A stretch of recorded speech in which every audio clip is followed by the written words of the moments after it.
2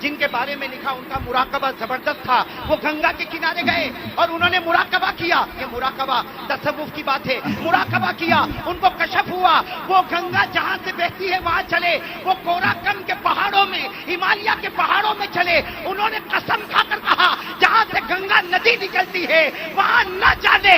کم از کم 15 نبیوں کی قبریں موجود ہیں. اللہ اکبر، نعرہ تکبیر. 15 نبیوں کی قبریں، جہاں سے گنگا ساگر نکلتا ہے وہاں نبی کی قبریں موجود ہے. حضرت نوح جو کشتی میں اترتے ہیں، وہ کشتی جس پہاڑ پر آتی ہے وہ ہندوستان میں، حضرت شیش کے قدم ہندوستان میں، حضرت آدم کے قدم.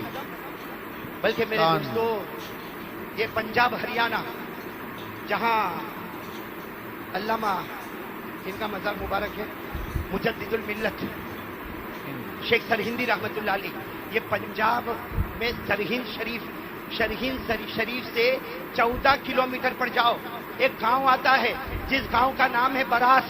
ایک زمانے میں وہاں کی ساری آبادیاں برباد ہو گئی، لیکن اللہ کی قسم آج بھی تاریخ کی کتابوں میں لکھا ہے کہ سرہند شریف یعنی پنجاب اور ہریانہ میں سرہند شریف سے 14 کلومیٹر پر جو ایک قبرستان ہے، جس قبرستان کا نام ہے براس، وہاں بھی نہ جانے کتنے انبیاء کی قبریں ہیں. اور آج وہاں پر ایک مدرسہ قائم ہے جس کا نام ہے گلزار انبیاء. نعرہ تکبیر. میرے دوستو، یہ انڈیا کی زمین، ہندوستان کی زمین، بھارت کی زمین بہت پوتر ہے، بہت پوتر ہے. لیکن میرے پیاروں، اس زمین کو ہم نے گناہوں سے خراب کیا. جب معراج کی بات آئے گی تب ہم اس بات پر پھر آئیں گے. مجھے اس وقت صرف ایک بات یہ کہنا ہے، یہ جو دہلی ہے نا، دہلی ہندوستان کی راجدھانی، بولو ہندوستان کی راجدھانی دہلی. ایک زمانہ تھا، آج ہم اس کو دہلی کہتے ہیں، ہندوستان کی راجدھانی کہتے ہیں. ایک زمانہ تھا، اسے دارالاولیاء کہا جاتا تھا، اسے بیت الفقراء کہا جاتا تھا، بلکہ اسے 22 خواجگان کی چوکھٹ کہا جاتا تھا. یہ اجمیر والے بابا حضرت خواجہ معین الدین چشتی رحمت اللہ علیہ، انہوں نے اپنے شاگرد حضرت خواجہ قطب الدین بختیار کاکی کو کہا دہلی چلے جاؤ. حضرت خواجہ قطب الدین بختیار کاکی دہلی گئے اور دہلی جا کر کہا، حضرت خواجہ معین الدین چشتی سے کہا مجھے دہلی میں اچھا نہیں لگتا.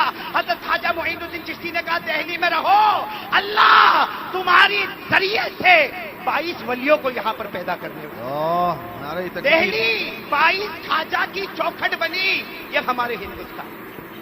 اور آج میرے پیارے دوستوں، وہ جو علماء کا سلسلہ چلا ہے، بھلے دہلی میں 22 خواجہ کی چوکھٹ ہے، لیکن اس کے بعد میں علماء آئے. میرے دوستوں، علماء آئے، گجرات کی زمین پر آئے، احمد آباد کی زمین پر آئے، سورت کی زمین پر آئے، بھروچ کی زمین پر آئے. بلکہ میرے دوستوں، ہم سینہ ٹھوک کر یہ کہتے ہیں کہ سب سے پہلے ہندوستان میں حدیث کا علم آیا ہے تو گجرات کی زمین نعرہ پر آیا. تکبیر. اللہ اکبر. یہ احمد آباد وہ احمد آباد ہے جہاں شیخ قطب عالم آئے، جہاں شاہ عالم آئے، جہاں شیخ احمد قطو آئے، جہاں عثمان سابرمتی آئے، جہاں سید مالک شہید آئے. ارے میرے دوستو، کتنوں کے نام گنوائے جائے جو گجرات کے بڑے بڑے علماء ہیں. لیکن آج میں یہ ہندوستان کی بات کرتے ہوئے آج بہت فخر محسوس کرتا ہوں کہ آج بھی اللہ کا احسان ہے، اللہ کا احسان ہے ہمارے ہندوستان میں قرآن کریم کی تعلیم آج بھی جاری ہے. اور بولو انشاءاللہ قیامت تک جاری رہے گی. اللہ العظیم. اللہ بولو اکبر. قیامت تک جاری رہے گی انشاءاللہ. دوستو، امید کرتا ہوں کہ